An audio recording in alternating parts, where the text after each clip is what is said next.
दोस्तों, अगर मैं आपसे कहूं कि शेयर मार्केट में एक ऐसा नियम है जो आपको मार्केट का बादशाह बना सकता है, तो क्या आप यकीन करेंगे? आज के इस वीडियो में हम उसी गोल्डन रूल के बारे में बात करेंगे, जिसे अपनाकर आप करोड़ों का सफर शुरू कर सकते हैं।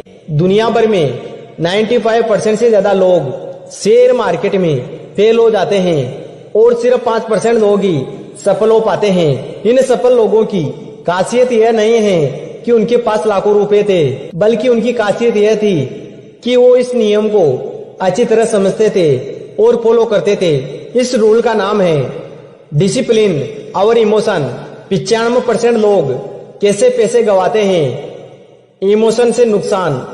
लोग डर में शेयर बेच देते हैं, लालच में गलत स्टॉक खरीद लेते हैं, अफवाहों पर ट्रेडिंग कर देते हैं।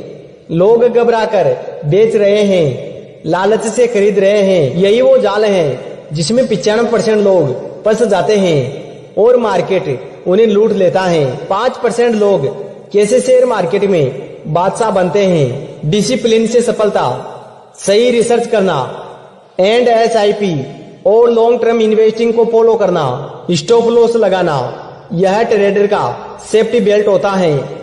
टारगेट तय करना और उस पर टिके रहना, धीरे धीरे ग्राफ ऊपर जाते हुए निवेशक का मुस्कुराना। याद रखिए, शेयर मार्केट में पैसा तेजी से अमीर होने वालों को नहीं, बल्कि धैर्य और अनुशासन रखने वालों को मिलता है। अगर आप एक सफल निवेशक बनना चाहते हैं तो इन 15 नियमों को जरूर फॉलो करें।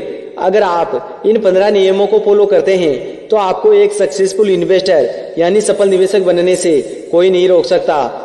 रूल नंबर 1, शेयर बाजार के नियम जानकर निवेश करें। रूल नंबर 2, शेयर बाजार के सलाहकारों से दूर रहे। रूल नंबर 3, शेयर सेटलमेंट के नियम पता करें। रूल नंबर 4, सेबी के नियमों को फॉलो करें। रूल नंबर 5, शेयर पोर्टफोलियो को डाइवर्सिफाई करें। Rule number 6, long term investment पर फोकस करें। रूल नंबर 7, ब्लू चिप कंपनियों में निवेश करें। रूल नंबर 8, स्टॉक मार्केट की बेसिक टर्म सीखे। रूल नंबर 9, लोन लेकर शेयर बाजार में पैसा निवेश ना करें। रूल नंबर 11, पेनी स्टॉक्स में पैसा इन्वेस्ट करने से बचे। Rule number 12, share market trading के नियम फॉलो करें। रूल नंबर 13, मार्केट ट्रेड के विपरीत ट्रेडिंग ना करें। रूल नंबर 14, शेयर बाजार की भविष्यवाणी करने वालों से दूर रहे। एंड रूल नंबर 15, शेयर खरीदने और बेचने का सही समय पता करें।